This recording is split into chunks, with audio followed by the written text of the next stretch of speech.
मुर्दाबाद PMJS department मुर्दाबाद Akhtar AEE मुर्दाबाद अख्तर AEE मुर्दाबाद PMJS डिपार्टमेंट मुर्दाबाद PMJS डिपार्टमेंट मुर्दाबाद।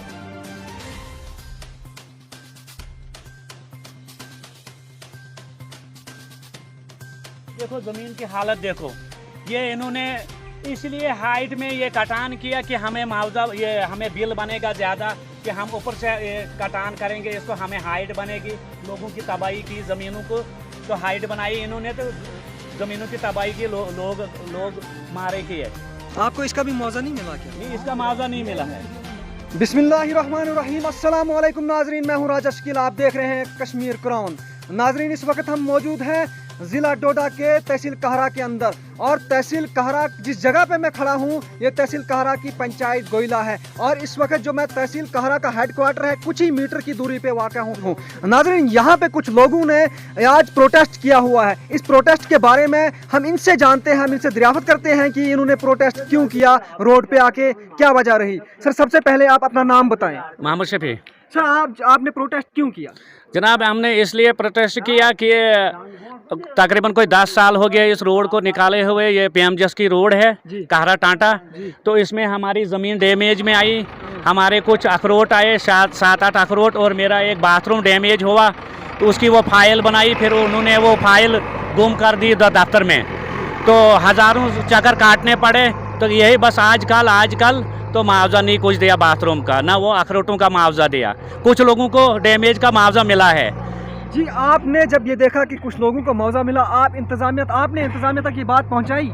जनाब, एक दिन मैंने SDM साहब को दरख्वास्त दी, उसने लिखा D के लिए तो दी उसको, उसने दी AEE को, उसने दी JE को, तो बस मसला खत्म। तो जब AEE और D के पास गए तो उन्होंने क्या जवाब दिया आपको? उन्होंने कहा कि भाई हम फाइल ढूंढेंगे तो दे देंगे। 10 साल हो गए तो फाइल नहीं मिली। उनके पास पैसे थे, उन्होंने रिश्वत दी तो अपना मुआवजा निकाला। हमारे पास जब पैसे नहीं थे तो बोलने लगे कि 10,000 लगेंगे। तो जब हमारे पास पैसे नहीं थे, हमें खाने के लिए कुछ नहीं, कहाँ देते थे रिश्वत हम। आपसे 10,000 किसने मांगे? अख्तर साहब ने मांगे थे 10,000 कि भाई D को दे देंगे, इसको बढ़ाएंगे, इसको कुछ वो लिखा था, वो मुआवजा बनाया था, क्या था, इसको बढ़ाएंगे, आपको दे देंगे। तो आपने 10,000 दे दिए? कहाँ दे दिए 10,000? जब हमारे पास नहीं थे तो 10,000, तो एक दिन गया मैं 10,000 लेकर, तो वहाँ मिला नहीं वो। अच्छा। तो फिर ठाठी से वापस आया। तो आपने नहीं उनसे पूछा कि ये 10,000 जो पैसे आप ले रहे हो किस चीज़ के ले रहे हो? इन्होंने बोला कि भाई पहले कम रेट था, अब बाथरूम को हम ज़्यादा रेट बनाएंगे, तो उसी लिए 10,000 मांग रहे थे। अच्छा। हाँ, कि आप ज़्यादा बनाएंगे इसको। तो नाज़रीन, आपने इनकी ज़बानी सुना कि किस कदर इनके साथ जो नाइंसाफ़ी की गई। बहरहाल इसी मौजू पे हमारे साथ और भी शख्स यहाँ पे जुड़े हुए हैं, इनसे भी बात करने। चाचा जी, आपका नाम क्या है? गुलाम अहमद। अच्छा, क्या वजह है आज आपको प्रोटेस्ट क्यों करना पड़ा? जनाब, 5 साल हो गए, मैंने फाइल दी है ज़मीन की डैमेज, तो अभी तक कुछ नहीं दिया। मैं मार गया ठाठ से चल के, मजदूरी कर किराया बनाते हूँ तो जाता था वहाँ पर, वहाँ करते हुए आजकल। आपकी उम्र कितनी है? 75 साल। अच्छा। हाँ। तो आपको मतलब आज तक वहाँ पे गया और सिर्फ चलाया गया? हाँ, बिल्कुल जी। तो नाजरीन, आपने इनकी ज़बानी सुना कि एक 70 या 75 साल का बुज़ुर्ग अपने घर से निकल के, जिसका गुजारा इसी ज़मीन पे होता है, वो हमारे दफातर का रोज़ जो है दौरा करते हैं, रोज़ चक्कर काटते हैं, लेकिन इनके काम जो है नहीं किए जा रहे हैं। बहरहाल इसी मौजू पे हमारे साथ और भी शख्स जुड़े हुए हैं, इनसे भी हम जानना चाहेंगे कि यहाँ पे प्रोटेस्ट जो हुआ क्यों हुआ, क्या हुआ। सर, सबसे पहले आप अपना नाम बताइए। मैं जाफ़र हुसैन पड़े कहरा। जी सर, आज जो यहाँ पे प्रोटेस्ट किया गया किस वजह से किया, क्या वजह रही इसको? ये आज का प्रोटेस्ट PMJSY के ख़िलाफ़ था। अरसा 10 साल से यहाँ से जब रोड निकला तो यहाँ की गरीब आवाम के पास जो ज़मीन थी उस वक्त के जो ऑफिसर थे और जो मुलाज़म थे PMJSY डिपार्टमेंट के, उन्होंने इनको कहा कि हमें रोड निकालने दे दीजिए। तो जब लोगों ने अपनी ज़मीन के डैमेज का मसला उठाया तो उन्होंने कहा आप हमें मलबा डालने दीजिए और हम आपको कंपनसेशन दे देंगे, आपकी फ़ाइलें बनेंगी, आपको मुआवजा मिलेगा। लेकिन गरीब, ये जैसे कि आपने सुना अभी, ये गरीब दरबदर की ठोकरें खाते रहे, दफ्तरों का रोना रोते रहे, अख्तर AEE के पास जाते रहे, वो कभी यहाँ छुपता रहा, कभी वहाँ छुपता रहा। उसी की रिस्पॉन्सिबिलिटी में ये रोड निकला और उसी ने इन गरीबों को ये झांसा दिलाया कि आपको मुआवजा दिलाया जाएगा। लेकिन अब तक आप कहारा से लेकर के टांटा तक किसी भी गरीब को पूछे जिसकी ज़मीन डैमेज हुई है, किसी को मुआवजा नहीं मिला है, सिवाय चंद लोगों के जो इस फाइल में हैं। उन लोगों को मुआवजा दिलाया गया है, लेकिन यकीनन इन लोगों ने अख्तर एडबली को रिश्वत दी होगी और इनका काम किया गया है। अगर इन लोगों के लिए डैमेज था, हम ये नहीं कह रहे इनको क्यों दिया, हम ये कह रहे हैं बहुत अच्छा हुआ इनको दिया गया है और इनको दिया जाना चाहिए। लेकिन इनके साथ साथ ये गरीब किसको रोएंगे? जो गरीब आज अख्तर एडबली को इतने सालों से रो रहा है, उसको चाहिए कि वो स्पॉट पे आकर के इन गरीबों का मुआवजा दिलाए, वरना यही एक कोहराम बनेगा जब पूरी पब्लिक पंचायत गोइला, पंचायत बटोगड़ा, पंचायत चब्बा, टांटा की उतरेगी और सड़कें जाम करेगी। आज हमारा टांटा में भी वहाँ से भी फ़ोन आ रहे थे, वहाँ भी प्रोटेस्ट था आज PMJSY डिपार्टमेंट के खिलाफ। लिहाजा हमारी डिस्ट्रिक्ट एडमिनिस्ट्रेशन से गुजारिश रहेगी कि इस पर कार्रवाई करके इस कंसर्न ऑफिसर को जो है इंक्वायरी की जानी चाहिए कि इसने जो लोगों की सारी ज़मीन डैमेज करके चंद लोगों को मुआवजा दिलाया है, बाकी लोगों का मुआवजा कहाँ गया? बाकी लोगों के मकान डैमेज में आए, बाकी लोगों के बागात डैमेज में आए, बाकी लोगों की प्रॉपर्टी लैंड डैमेज में आ गई।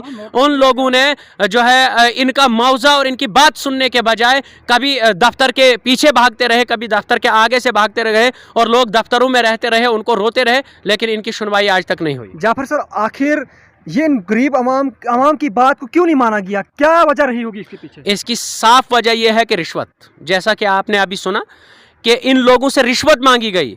ये साफ दलील है कि डैमेज में 2-3 पंचायतों के लोगों की ज़मीन आई थी, चंद लोगों को डैमेज मिला है और बाकी जिनकी ज़मीन हकीकतन आई थी उनको डैमेज नहीं मिला है। इसकी साफ दलील है कि इन लोगों ने रिश्वत दी है कंसर्न ऑफिसर को। बाकी इन लोगों के पास, गरीबों के पास पैसा नहीं था, इनके पास रिश्वत नहीं थी, इनका काम आज तक नहीं हो पाया। बगैर रिश्वत के कोई काम नहीं। आखिर इंतजामिया से क्या मांग रहेगी आपकी? डिस्ट्रिक्ट एडमिनिस्ट्रेशन से बहुत ज़्यादा एक्सपेक्टेशन है, खासकर DC साहब और SP साहब से बहुत ज़्यादा एक्सपेक्टेशन है। बहुत दयानतदार और ईमानदार ऑफिसर हैं, हमारे उनके साथ तवक्का रहेगी कि 1 हफ्ते के अंदर अंदर वो PMJSY डिपार्टमेंट को नोटिस निकाल करके इस पर भारी कार्रवाई करेंगे और कंसर्न ऑफिसर के खिलाफ भारी कार्रवाई होनी चाहिए, उसको सस्पेंड किया जाना चाहिए, उसकी रिकवरी होनी चाहिए। इन गरीबों को सताया है। जी, आपका बहुत बहुत शुक्रिया। तो नाजरीन, आपने इनकी ज़बानी सुना, जैसे कि गरीब लोग हैं ये, आप देख रहे हैं कि किस तरह की जो है बुजुर्ग लोग हैं ये। मैं कैमरामैन से गुजारिश करूँगा थोड़ा सामने आए और इनकी पूरी हालत दिखाएं कि किस कदर ये गरीब तबके के से ताल्लुक़ रखते हैं। और इनकी उम्र देखिए, सारे के सारे लोग जो है 60 साल से ऊपर 60 साल से ज़्यादा ही इनकी एज है। बहरहाल चाचा जी, आप बताएं आपका क्या मसला है? जनाब, हमारी भी ज़मीन ये डैमेज में चले गई है। अख्तर साहब कहने लगा भाई आजकल ये मलबा उठाने दो तो फिर हम आपका डैमेज मुआवजा दे देंगे। अच्छा, तो दिया? तो कभी आज तक नहीं दिया, कोई कुछ नहीं दिया। हम हमारी ज़मीन का मौका किया जाए और खुद अफसर मौके पर आकर खुद अपनी आंखों से देखें, हमें कोई डैमेज मुआवजा नहीं दिया। तो नाजरीन, आपने इनकी ज़बानी सुना कि यहाँ पर जब रोड निकाली गई PMJSY डिपार्टमेंट की दौरा से, यहाँ जो रोड का काम शुरू किया गया, करीब 4 या 5 साल पहले यहाँ पे जो है रोड का काम शुरू हुआ। और जब काम शुरू हुआ, कटाई का काम हुआ, तो जब यहाँ पे रोड बनने लगी तो इन लोगों ने वहाँ जब डिपार्टमेंट यहाँ इनके ज़मीन में, इनके जो है मलकीत ज़मीन है, वहाँ पे मलबा डालने लगे, तो इन्होंने वहाँ उस वक्त भी मना किया कि हमारी ज़मीन में जो है मलबा ना डालिए। लेकिन उस वक्त इन्होंने उन जो डिपार्टमेंट के लोग हैं कहा कि आपको इसका मुआवजा मिल जाएगा, जो भी डैमेज है इसका मुआवजा। लेकिन आज अब 5-6 साल गुजर गए, लेकिन इनको इस वक्त तक मुआवजा नहीं मिला, क्योंकि आप इनकी ज़बानी सुन रहे हो कि एक तो इनसे रिश्वत मांगी गई और दूसरी बात इनको सिर्फ दफातर का जो है चक्कर काटने पड़े। नाजरीन, इसी तरह की मजीद अपडेट के लिए कश्मीर क्राउन के साथ बने रहे। Adesh Hospital is a majestic 7-story building with a basement, a landmark that cannot be missed on the Bathinda-Barnala National Highway number 7. It is a multi-speciality tertiary care hospital having capacity of 650 beds. The entrance foyer of the hospital has enough space to seat more than 1,350 patients and their attendants waiting for registration, buying medicines or visiting their relatives. The emergency department is conveniently located close to the main entrance from the highway for easy and quick access to ambulance. The maternity care unit, 2 operation theatres, 4 labor rooms and neonate nursery are also situated on the ground floor, thus making it easily accessible to female patients. The outpatient departments are provided with modern equipments. The ICU complex consists of medical intensive care unit, intensive cardiac care unit, respiratory intensive care unit, surgical intensive care unit, pediatric intensive care unit, neonatal intensive care unit, and renal dialysis unit. Investigative laboratories are equipped with latest state-of-the-art technologies, instruments and equipments. There are 12 ultra-modern operation theaters in the hospital with the latest equipment for the anesthesiology department. The hospital has fully equipped, licensed, state-of-the-art blood bank for whole blood and component processing facility, which works around the globe under the Department of Transfusion Medicine. Adesh Hospital,